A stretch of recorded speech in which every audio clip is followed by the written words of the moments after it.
تو نبی کریم صلی اللہ علیہ وسلم نے غزوہ تبوک کی تیاری کے لیے مال و سباب اکٹھے کرنے شروع کیے۔ نبی کریم صلی اللہ علیہ وسلم کے حکم پر صحابہ کرام نے اپنا مال و دولت آپ صلی اللہ علیہ وسلم کے قدموں میں نچھاور کر دیا، یعنی پیش کر دیا۔ حضرت ابوبکر صدیق رضی اللہ تعالیٰ عنہ نے اپنے گھر کا سارا سامان، یہ دیکھیں نا، یہ واقعہ ہم نے بڑی دفعہ سنا ہوا ہے کہ سارا سامان جو کچھ تھا گھر کا وہ سب لے آئے۔ یہ حضرت ابوبکر صدیق سے آگے نکلنا بہت مشکل تھا نیکیوں میں، اور یہ حضرت عمر اور باقی لوگ جو ہے وہ سوچتے ہوتے تھے کہ کبھی ہم بھی حضرت ابوبکر سے آگے نکل جائیں، تو یہ بڑا مشکل تھا۔ حضرت ابوبکر ہمیشہ سب سے آگے ہوتے تھے۔ دیکھیں نا، وہ کہہ رہے ہیں کہ حضرت ابوبکر نے اپنے گھر کا سارا مال نبی کریم صلی اللہ علیہ وسلم کی خدمت میں پیش کر دیا۔ رسول اللہ صلی اللہ علیہ وسلم نے ان سے دریافت کیا، اور ترجمہ کیا ہے کہ تم نے اپنے گھر والوں کے لیے کیا چھوڑا؟ نبی کریم صلی اللہ علیہ وسلم کہہ رہے ہیں، تو سیدنا ابوبکر صدیق رضی اللہ عنہ نے عرض کیا، میں ان کے لیے اللہ اور اس کے رسول کی محبت اور الفت کو چھوڑ آیا ہوں، یعنی کہ صرف اللہ اور رسول ان کے لیے ہیں، باقی انشاءاللہ بعد میں ہو جائے گا۔ اس موقع پر حضرت عمر فاروق رضی اللہ تعالیٰ عنہ نے اپنے گھر کا آدھا مال نبی کریم صلی اللہ علیہ وسلم کی خدمت میں پیش کر دیا۔ حضرت عثمان غنی رضی اللہ تعالیٰ عنہ نے لشکر تبوک کی تیاری کے لیے، اب انہوں نے بہت زیادہ کام کیا کیونکہ یہ امیر تھے نا، تو 100 گھوڑے، 900 اونٹ اور 1000 دینار لے کر حاضر ہوئے۔ تو آپ رضی اللہ تعالیٰ عنہ نے ایک تہائی ہوتا ہے 1/3، یعنی پورے لشکر کے 3 حصے اگر کر دیے جائیں تو ایک حصہ جو ہے اس ایک حصے کو ساز و سامان مہیا کیا، تو بہت بڑی بات ہے یہ۔ حضرت عبد الرحمن بن عوف نے 4000 درہم، یہ بھی بہت بڑی چیز ہے، بہت بڑی وہ انکم ہے، پیسے ہیں۔ سیدنا عاصم بن عدی رضی اللہ تعالیٰ عنہ نے 90 وسق کتنا وزن بنتا ہے؟ 13 ٹن، یعنی 500 کلو گرام 500 کلو گرام کھجوریں پیش کی۔ اب ظاہر کھجوریں وہ بیچی بھی جا سکتی تھی یا کھانے کے لیے رکھی جا سکتی تھی۔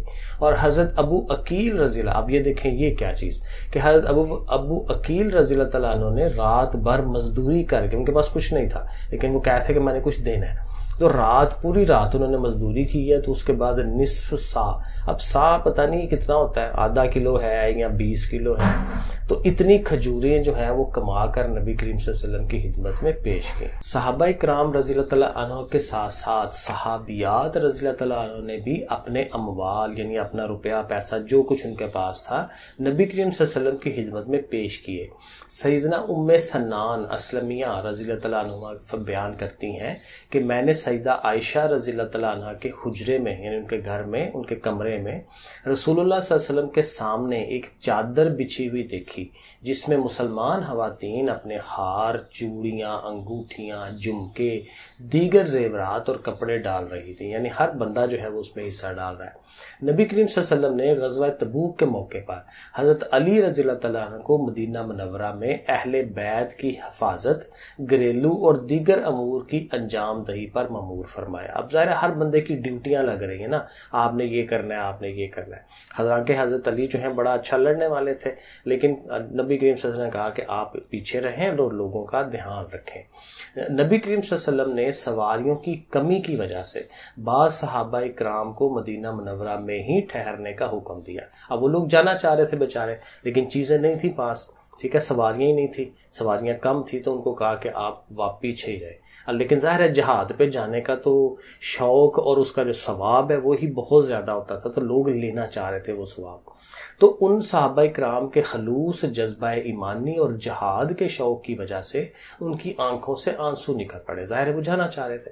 آگے غزوہ تبوک کے سفر کی تیاری زور و شور سے جاری تھی۔ زیادہ سفر، یعنی کہ سفر کے دوران جو چیزیں ہمارے پاس ہونی چاہیے، کھانا پینا، باقی چیزیں، اور سواریوں کا بندوبست کیا جا رہا تھا، لیکن منافقین کا ٹولہ، اب منافق بھی بیچ میں موجود تھے۔ منافق ان کو کہتے ہیں جو اوپر سے مسلمان تھے، مسلمانوں کے ساتھ تھے، لیکن اندر سے جو ہے مسلمانوں کے خلاف تھے، الٹا ہی کام کرتے تھے، ہر چیز میں اگینسٹ جاتے تھے، الٹ جاتے تھے، تو وہ منافق بھی موجود تھے۔ لیکن منافقین کا ٹولہ طرح طرح کی سازشوں میں مصروف تھا۔ منافقین کے لیڈر جد بن قیس اور عبداللہ بن ابی کا تو نام بڑا مشہور ہے۔ منافقین کا سب سے بڑا سردار ہی اس کو کہا جاتا تھا۔ تو عبداللہ بن ابی جہاد کے لیے نکلنے پر قطعی راضی نہ تھے۔ وہ اپنی جماعت سمیت، یعنی اپنے جیسے جو لوگ ہیں ان سمیت مسلمانوں کے حوصلے پست کرنے اور رومیوں سے خوف زدہ کرنے میں مشغول تھے کہ ہم بھی نہیں جائیں گے تو دوسرے لوگ بھی نہ جائیں۔ وہی نا الٹی طرف جا رہے ہیں کہ نبی کریم صلی اللہ علیہ وسلم کہہ رہے ہیں کہ جانا ہے تیاری کرو، اور یہ جو ہے مسلمانوں کو خلاف کر رہے ہیں۔ تو جب نبی کریم صلی اللہ علیہ وسلم اسلامی لشکر لے کر تبوک کی طرف روانہ ہوئے تو منافقین کا سردار یعنی وہی عبداللہ بن ابی سنیت الوداع کے پاس، یہ جگہ کا نام ہوگا، اس کے پاس زباب نامی مقام پر اپنے ساتھیوں سمیت یہ کہہ کر واپس لوٹ گیا کہ اتنے گرم موسم میں، اب وہی نا حالات کا وہ بتا رہا جی اتنا گرم موسم ہے، حالات کی تنگی کے باوجود مسلمان رومیوں سے جنگ لڑنے جا رہے ہیں، رومی بہت طاقتور ہے، ان کا مقابلہ کرنا کسی کے بس میں نہیں، یہ ساری باتیں وہ کہہ رہے ہیں۔ اسی طرح اللہ تعالیٰ نے مسلمانوں، اب یہ وہ اس نے بات کہہ دی تو اس طرح وہ واپس چلا گیا پھر، تو اس طرح اللہ تعالیٰ نے مسلمانوں کے سامنے منافقین کی حالت جو ہے وہ عیاں کر دی، یعنی کہ شو کرا دی، دکھا دی، اور وہ بے نقاب ہو گئے۔ نبی کریم صلی اللہ علیہ وسلم کی قیادت میں 30,000 صحابہ اکرام کا لشکر، اب یہ 30,000 کا فگر جو ہے یہ ذہن میں ہونا چاہیے، تو 30,000 کا لشکر شام کی طرف روانہ ہوا۔ سفر کے دوران مسلمانوں کو 3 طرح کی مشکلات کا سامنا تھا، یہ بھی پوائنٹ ذہن میں ہونا چاہیے کہ 3 طرح کی مشکلات تھیں۔ سواریاں کم تھیں، ٹھیک ہے، جن پہ بیٹھ کے جانا ہے، زاد راہ یعنی کہ رستے کا جو سامان ہے کھانا پینا وہ کم تھا، اور پانی کی شدید قلت تھی۔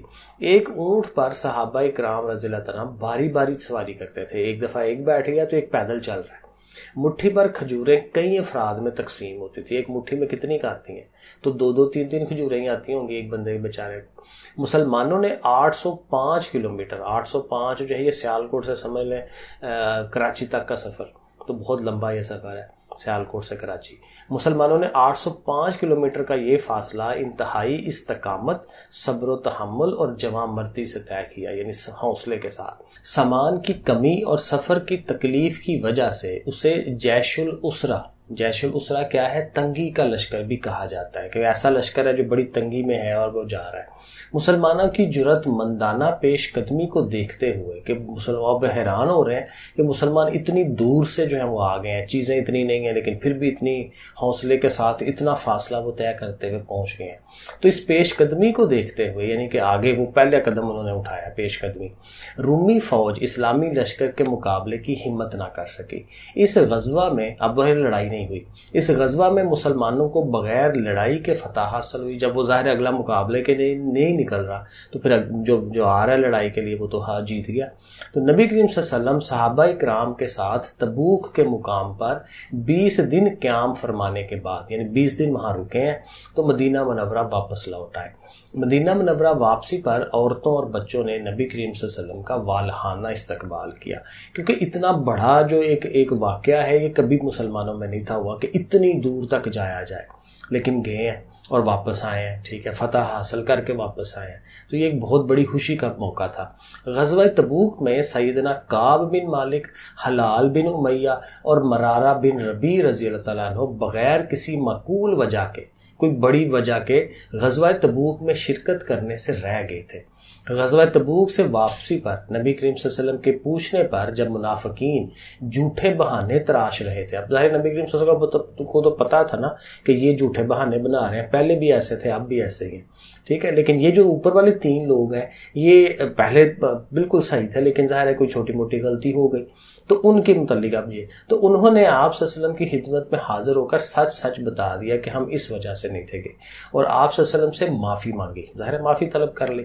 تو آپ صلی اللہ علیہ وسلم نے ان کے بیانات قبول کرتے ہوئے ان کی توبہ کی قبولیت اللہ تعالیٰ کے سپرد کر دی کہ بھائی اللہ تعالیٰ آپ کو معاف کر دیتے ہیں تو پھر ٹھیک ہے میں بھی کر دیتا ہوں، اور صحابہ کرام رضی اللہ عنہ کو ان سے بات چیت کرنے سے منع کر دیا، ٹھیک ہے نا، جب تک اللہ تعالیٰ کی وہ توبہ نہیں آ جاتی تب تک کہا بھائی ان کو سائڈ پہ کر دو، ان کے ساتھ کوئی بات چیت نہیں کرنی۔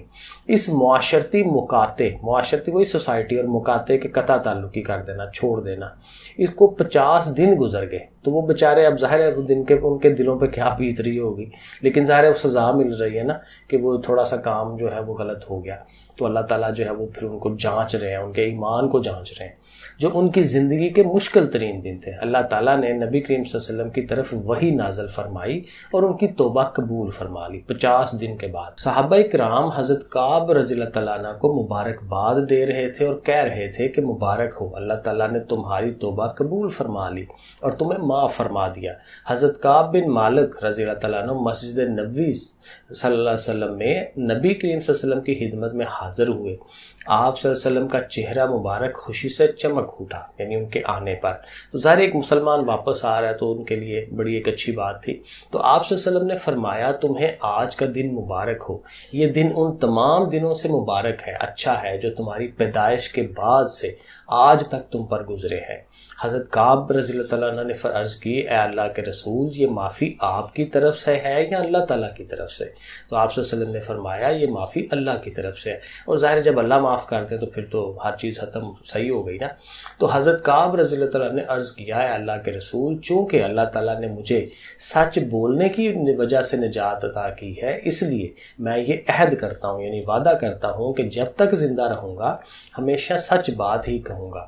اللہ تعالیٰ نے مجھے سچ بولنے کی وجہ سے کس قدر حسین انداز میں نوازا ہے۔ چلیں جی ایکسرسائز کرتے ہیں۔ اس میں پہلے MCQs ہیں۔ پہلا MCQ کیا ہے؟ مدینہ منورہ سے دمشق کے راستے پر واقع تبوک کس جگہ کا یا چیز کا نام ہے؟ تو یہ چشمے کا نام تھا، اوپر ہم نے پڑھا ہے۔ غزوہ تبوک کے موقع پر حضرت ابوبکر صدیق نے نبی کریم صلی اللہ علیہ وسلم کی خدمت میں کتنا یا کیا چیز پیش کی؟ تو وہ ظاہر گھر کا سارا سامان تھا۔ اور غزوہ تبوک کے موقع پر حضرت علی کو ذمہ داری کون سی سونپی گئی؟ اہل بیت کی حفاظت کرنے کی۔ یہ جیم والا آنسر صحیح ہے۔ غزوہ تبوک کے موقع پر مسلمانوں کے پاس کیا تھا؟ زاد راہ کی شدید قلت تھی، چیزیں کم تھیں ان کے پاس۔ غزوہ تبوک کے موقع پر حضرت کعب بن مالک کی توبہ قبول ہوئی، کس وجہ سے؟ سچ بولنے کی وجہ سے۔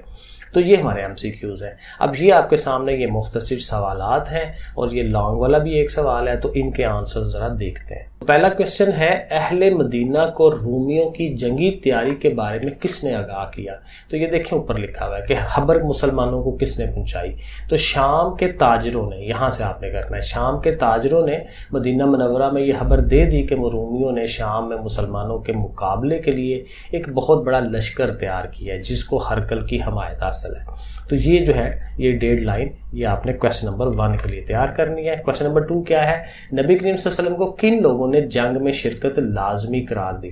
نبی کریم صلی اللہ علیہ وسلم نے کہا کہ بھئی یہ لوگ تو لازمی آئے نا، تو یہ یہاں سے ہے کہ آپ صلی اللہ علیہ وسلم نے اس مہم میں ہر اس شخص کی شرکت لازمی قرار دی جو صحت مند ہو اور اس کے پاس سواری کا جانور موجود ہو۔ تو یہ کوشچن نمبر 2 ہو گیا۔ کوشچن نمبر 3 کیا ہے؟